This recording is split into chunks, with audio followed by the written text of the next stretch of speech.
న్యాయదేవత అనేది గణపతి శనేశ్వరుడు. శనేశ్వరుడు న్యాయదేవత. నీవు ఎటువంటి కర్మను చేస్తావు?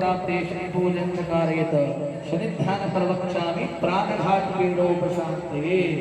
మన తప్పు ఒకవేళ జరిగినట్లయితే దానికి శిక్షించేది శనిదేవుడు కాబట్టి ఆ శనిదేవత న్యాయదేవత. మనకు చిన్న వ్యవహారంలో కూడా ఏదైనా బండి మీద పోతున్నాం, మనం ప్రశాంతంగా పోతున్నాం, ఎదుటి వాడు వచ్చి గుద్దిన తర్వాత ఏం శని వచ్చిందో ఏమో, ఏం అడ్డం వచ్చిందేమో, ఏ దేవుడు అడ్డం వచ్చిందో అంటారు. శనిగ్రహం దోషం ఉన్నట్లయితే ప్రాణఘాతానికి అంటే చావు దగ్గరికి వెళ్ళి కూడా ఆగిపోయే అవకాశాలు ఉంటాయి. చనిపోతాను ఇక్కడ నుంచి బయలుదేరినా కూడా నేను చూసేస్తుంది. మళ్ళీ వాళ్ళు వచ్చినప్పుడు దేవుడు వచ్చిందన్నట్టు మనం ఆపడం వస్తుందంటే శనిగ్రహం అనేది ప్రాణఘాతానికి వచ్చేటువంటి ప్రభావం ఉంటుంది కాబట్టి ఆ శనిగ్రహానికి పూజ చేయడం జరుగుతుంది. ఇప్పుడు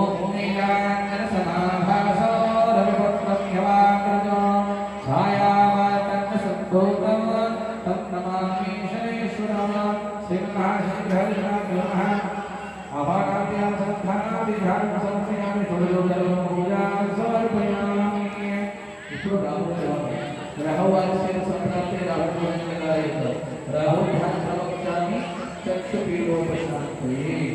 నీకు ఏదైనా సమస్య ఉంటే అక్కడ గవర్నమెంట్ ఉండదు,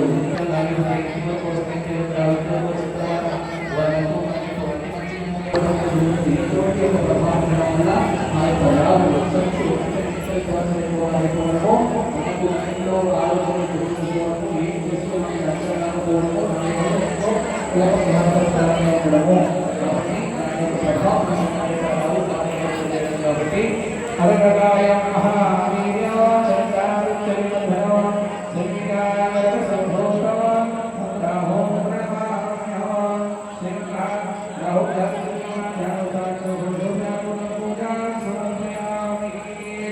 ఇప్పుడు లాస్ట్ కేతుగ్రహం. సంక్రాంతి కేతు పూజలు కార్యక్రమం. కేతు ధ్యాన ప్రవక్ష్యామి జ్ఞానపీడోపశాంతయే.